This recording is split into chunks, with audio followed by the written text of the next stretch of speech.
प्रधानमंत्री जी ने अपील भी किया है कि उनका जो सजा है उसको सख्ती से सख्ती सजा कैसे दिया जाए, उसमें सारा टॉप क्लास के वकील लोग भी साथ दें, ताकि जो पेपर लीक जैसे पाप काम किया है उन लोगों को घोर सख्त सजा मिले और आगे पेपर लीक नहीं होने के लिए सख्ती से जो कदम उठाया गया है उसके बारे में भी प्रधानमंत्री जी ने जानकारी दिया।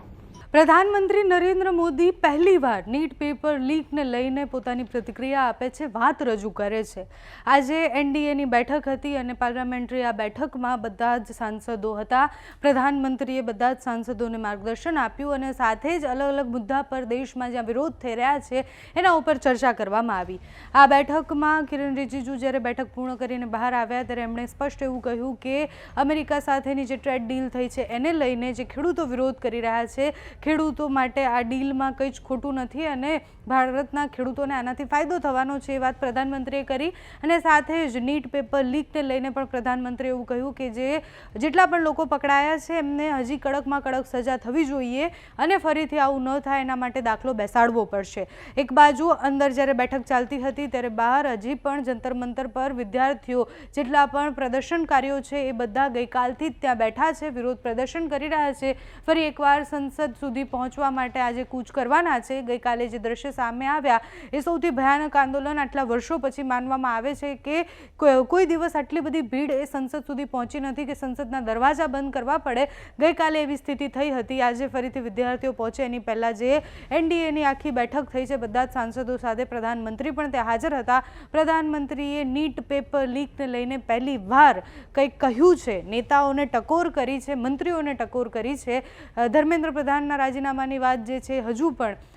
એક જ મુદ્દો છે વિદ્યાર્થીઓનો કે ધર્મેન્દ્ર પ્રધાન રાજીનામું આપે। ગઈકાલે જે 3 મુદ્દા એ જેપી નડ્ડા સામે મૂકવામાં આવ્યા હતા એમાં પણ આ 3 મુદ્દા જ હતા કે જેટલા લોકોના મૃત્યુ થયા છે ઉમેદવારોના એમને તમે પૈસા આપો 1 કરોડ રૂપિયા, સાથે ધર્મેન્દ્ર પ્રધાનનું રાજીનામું અને અત્યારે સોનમ વાંગચુક જે છે એમને અત્યારે છોડી દેવામાં આવે, એમને હોસ્પિટલમાં રાખ્યા છે, એમની સાથે વાતચીત કરવાને વિડીયો બનાવવા દેવામાં આવે। 3 મુદ્દા લઈને એ લોકો ગયા હતા, એનો જવાબ હજી સુધી કોઈ આવ્યો નથી। સરકાર હવે જ્યારે આ બેઠકમાં નીટ પેપર લીકની વાત કરે છે તો આગળ જતા કોઈ નિર્ણય લે તેવી સંભાવનાઓ દેખાઈ રહી છે। અત્યારે તો આખી બેઠકમાં શું થયું, કિરણ રિજિજુ શું કહી રહ્યા છે તે સાંભળો। नीट के एग्जाम के बारे में आदरणीय प्रधानमंत्री जी ने कहा है कि जब का खबर आए तुरंत सरकार ने कार्रवाई किया और 13 लोगों को अरेस्ट करके जेल में डाल दिया गया है और साथ साथ जो छात्र हैं, स्टूडेंट्स हैं, उनका भविष्य को नुकसान ना हो इसलिए री एग्जामिनेशन नीट का प्राथमिकता दिया गया और री एग्जामिनेशन को सक्सेसफुली सफलतापूर्वक कंडक्ट किया गया और उसका रिजल्ट निकलने में कोई विलंब नहीं किया। तो दोबारा इस तरह का पेपर लीक ना हो इसके लिए सख्ती से कदम जो उठाया गया है, जिन्होंने पेपर लीक धंधे में जो लिप्त है, जो लोग दोषी पाए गए हैं, जिसको अरेस्ट किया गया है उसको जेल में डाल करके प्रधानमंत्री जी ने अपील भी किया है कि उनका जो सजा है उसको सख्ती से सख्ती सजा कैसे दिया जाए, उसमें सारा टॉप क्लास के वकील लोग भी साथ दें, ताकि जो पेपर लीक जैसे पाप काम किया है उन लोगों को घोर सख्त सजा मिले और आगे पेपर लीक नहीं होने के लिए सख्ती से जो कदम उठाया गया है उसके बारे में भी प्रधानमंत्री जी ने जानकारी दिया। और प्रधानमंत्री जी ने ये भी कहा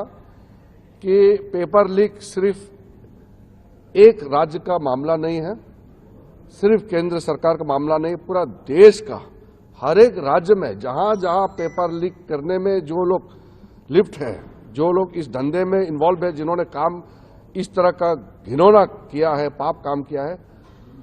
उनको सजा देने के लिए सब एकजुट होना चाहिए। ये कोई दलगत राजनीति का विषय नहीं है, ये देश का विषय है और युवाओं का भविष्य के साथ कोई खिलवाड़ नहीं होने के लिए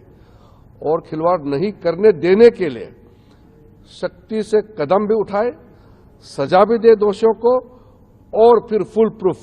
सिस्टम काम जो अभी कर रहे हैं उसमें भी सब मिल करके करें, इसको प्रधानमंत्री जी ने बल दिया है। और साथ में अभी जो सत्र, जो मानसून सत्र चल रहे हैं, उसमें पूरा एनडीए सकारात्मक भूमिका निभाएंगे। हम देश के लिए जो भी बिल्स, बिजनेस लेके आए हैं, इसके लिए पूरा एनडीए एकजुट होकर के हम इसको पारित कराएंगे। और हम विपक्ष के साथियों से भी हम अनुरोध करते हैं कि हम मतभेद हो सकते हैं अलग अलग पार्टियों का, लेकिन संसद देश के लिए, देश का भविष्य के लिए, युवाओं के लिए काम करे, और इसके लिए हम संसद के सदस्य चुन के आए हैं, सब मिलकर के काम करें,